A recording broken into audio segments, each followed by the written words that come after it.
In the early morning haze of Texas, a 20-year-old airman named Tyler Brooks tightened his boots for yet another 10-mile trek to Lackland Air Force Base. He wasn't running behind. He simply didn't own a car.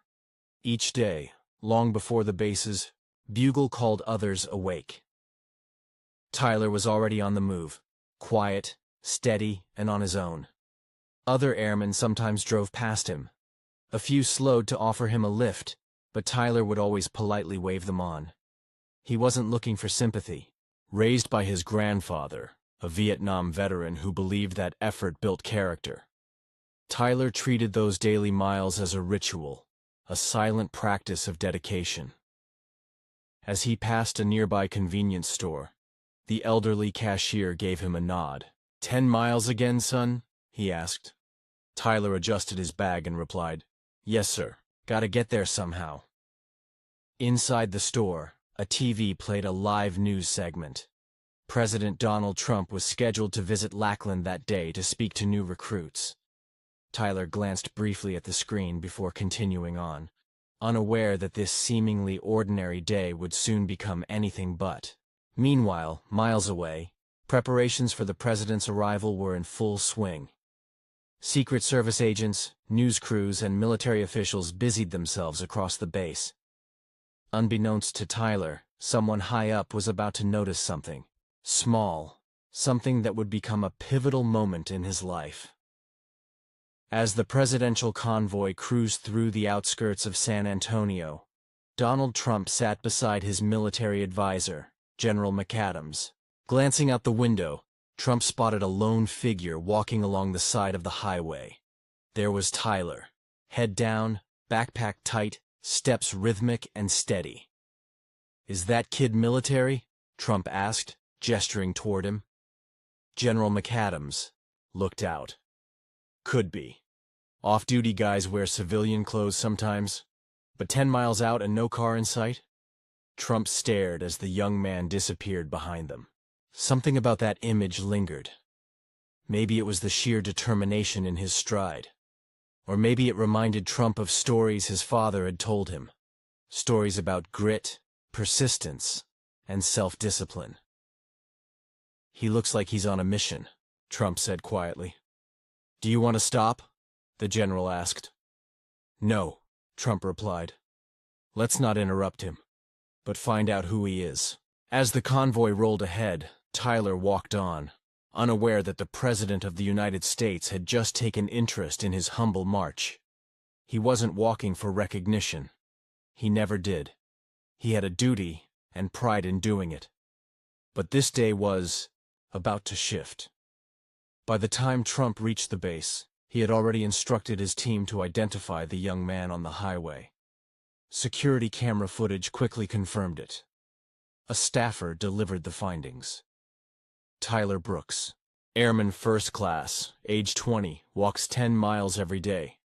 "Why?" Trump asked. "No transportation. Can't afford a car.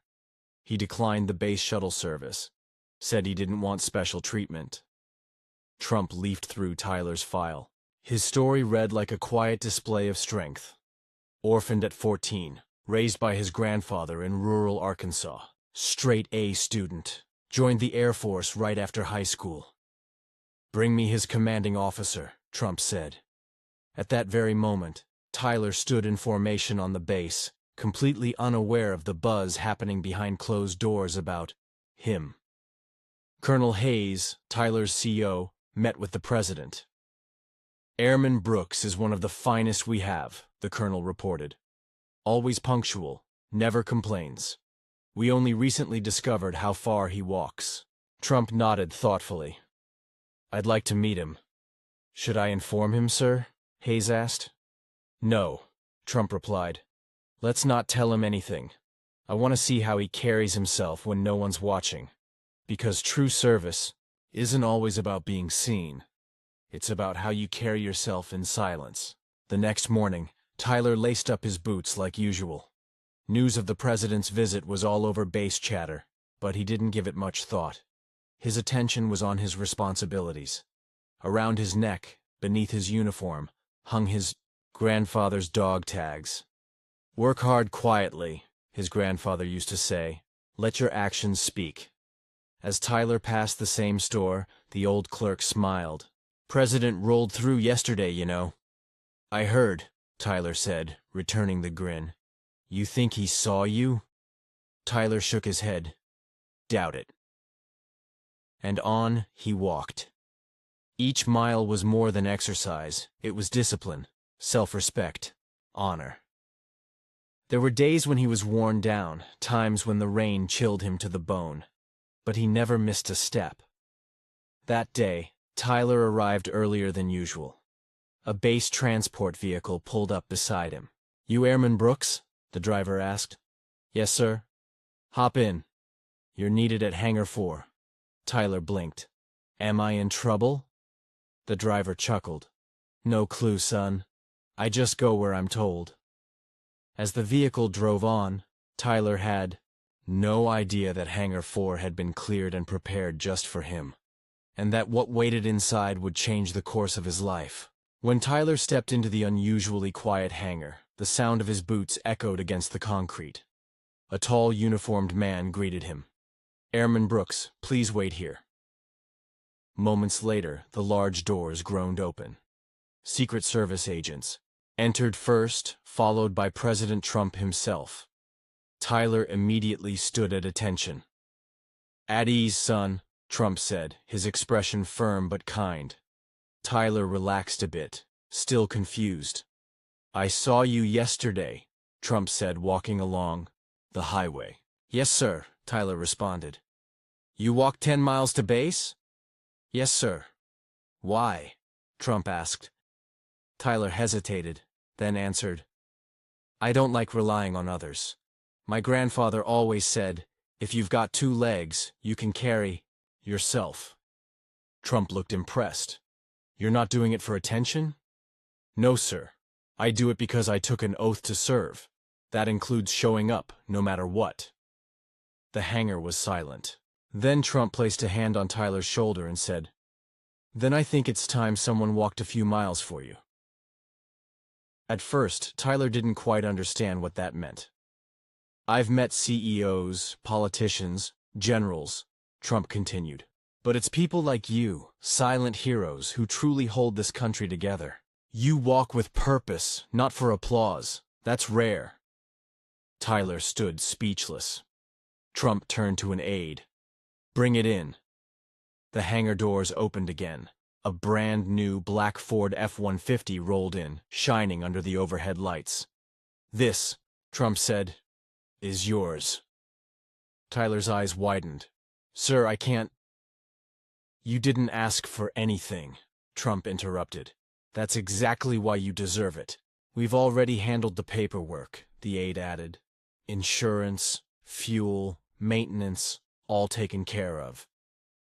No strings, Trump smiled. From the American people, through me. A few airmen nearby began clapping. Tyler looked down, overwhelmed. It wasn't just about the truck. It was about being seen, about honor being recognized without a spotlight. I don't know what to say, Tyler murmured. Say nothing, Trump replied. Just keep walking your path.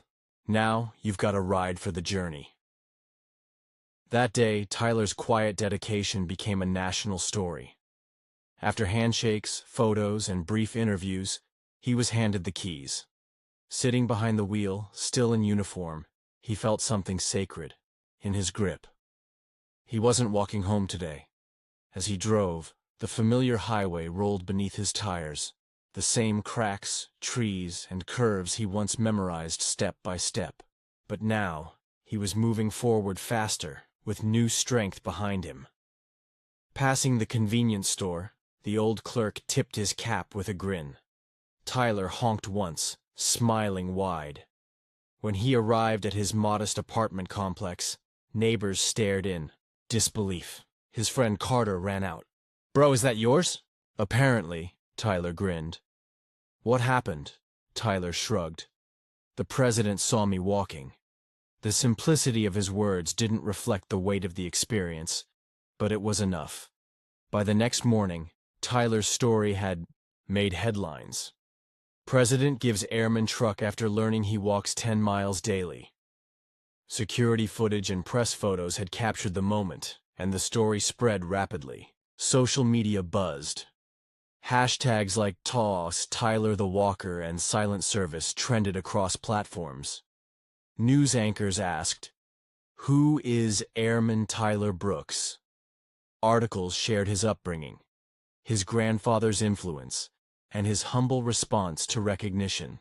Dozens of interview requests came in, but Tyler turned most down. "I didn't do it for cameras," he told one reporter. "I did it because that's what you do when you serve." That quote was shared more than any other, and through it, all Tyler Brooks stayed true to himself, still quiet, still strong, still walking his path.